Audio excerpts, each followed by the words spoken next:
Hello everyone, welcome to another realistic colored pencil drawing tutorial. And in this video, I'm gonna share with you another colored pencil skin tone technique or experiment and called the blue undertone technique. It is a 7 steps process that is very easy to follow and learn, and I hope you will enjoy. Let's start now. Okay, so the first step is the rough sketch or rough sketching using the black Faber-Castell Polychromos colored pencil. So for this drawing tutorial or drawing technique, I'm using majority of the pencil that I will use is Faber-Castell Polychromos with some piece from Prismacolor and Gold Faber. But it doesn't matter what pencil you use here. I think it's going to be applicable to any brands and any kinds of colored pencils. So I've been trying a lot of techniques recently with colored pencils. I've tried the green foundation technique and some other techniques. So this one, I'm very excited because I haven't tried. This is going to be the first time that I'm going to be trying this blue undertone technique. So I've seen several artists, even I think in the Renaissance period, who are using the blue undertone for their paintings. But this time, I think it's going to be the first time, or not many artists is doing this technique when it comes to colored pencil skin tone drawing. So I've always been focusing about drawing realistic skin tone because that is what a lot of people are asking me to do. So now we go on to our step 2, which is the actual application of the blue.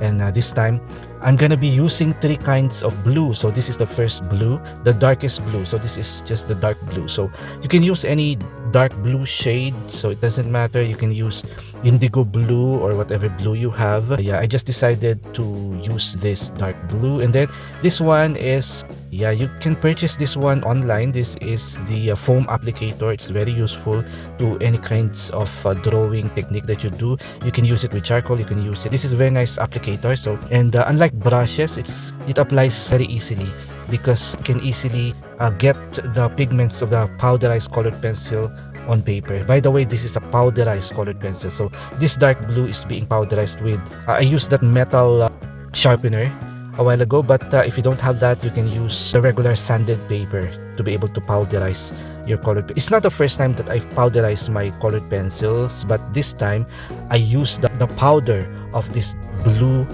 color pencils. This is 3 kinds of blue that I'm gonna be powderizing to be able to apply it using this applicator. And yeah, so now this is the step 3, applying the middle blue powder. So I'm gonna powderize the middle blue right here. So I think this pencil, the first one and the second pencil is the Gold Faber colored pencil. So this is the light ultramarine. This is going to be the middle blue. So as you can see, the first one is the darkest blue and this one is the middle blue. So using the same side of the applicator, I'm gonna apply the middle blue. The darkest blue a while ago, the first step, I applied it on the darkest part of the drawing for the darkest shadows. Now this is for the majority of the skin tone, I think, because this is going to be the mid-tone, the light ultramarine. And yeah, I'm gonna apply it almost in the entire face, so even above the dark blue a while ago. So as you can see, the face is becoming bluer and bluer as I went on applying the powderized colored pencils. So yeah, I'm not gonna be stressing more about powderizing because I know that it's very easy to do. You just, like this on the step 4, you just use sanded paper, or if you can have this tool, this is a metal pencil sharpener or grinder, so you can powderize anything. You can powderize your charcoal, you can powderize your graphite, but we're using that tool. That is very nice. Now I'm gonna apply using the cleaner side of the foam. So I just reversed it because this is the light blue. This is the lightest colored pencil that I powderized for this blue undertone technique. So I'm just gonna apply the lightest blue on the entire face. And as you can see, we go on the step 5, which is the actual skin tone layering. So as you can see, the blue is not very vivid blue because I just want it to be really nice pale blue undertone on the skin tone. I don't want it to be super bright blue. That's why I powderized the colored pencil and I applied it using a metal foam, because if I apply it directly on paper, I think it's going to be very, what do you call it, overly saturated with blue. So I wanted to make a nice pale blue. As you can see on the skin tone, it has a very nice bluish, grayish, bluish undertone. And yeah, that's what I need to be able to layer a different kind of skin tone. I'm anticipating that the skin tone is going to be on a lesser saturated side or kind. I'm applying now, I'm layering my first color for the actual skin tone. This is the burnt sienna, and at this stage I'm gonna forget about the base tone, the bluish base tone. I'm gonna start by layering as if the blue is not there. So but I know that the blue is gonna do its job on the actual skin tone process, like what I am doing right now. So the same principle applies, just like the same all the tutorial with colored pencils skin tone that I did. The same principle: sharp pencils, layer after layer, circular motion if there are some details that you want for the skin tone. Like here on the part of the nose, there are some freckles that I see, so I use tiny circular motion to be able to draw the details of the skin tone, but I'm applying it with very less pressure. And as you can see here, this is the brown ochre right now. I'm liking it. I still can see that the blue is still pretty much very visible. I'm not yet sure what it is doing right now on the actual skin tone, but I'm liking it. What do you think? I'm liking the effect that it's giving on the skin tone. It's like it's giving a solid, I don't know, it's a solid look to the portrait.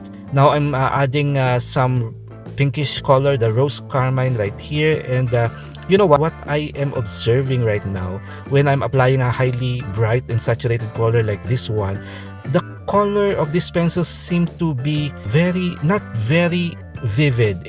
I'm not sure how to explain it, but it's kind of like subtle. So it's very subtle pink. I think that is what the blue is doing for this particular skin tone experiment right here. Now this coral, my newest favorite color with polychromos is this one. This is coral. It's amazing pencil, especially for skin tone. Now this is a yellowish color, the dark Naples ochre. So I think it's gonna react a little bit with the blue and giving it a nice greenish tone to the drawing. Now this is step 6. This is the blending using light flesh and white. And you know what, another thing that the blue did for this portrait is that I didn't have to use lots of colors.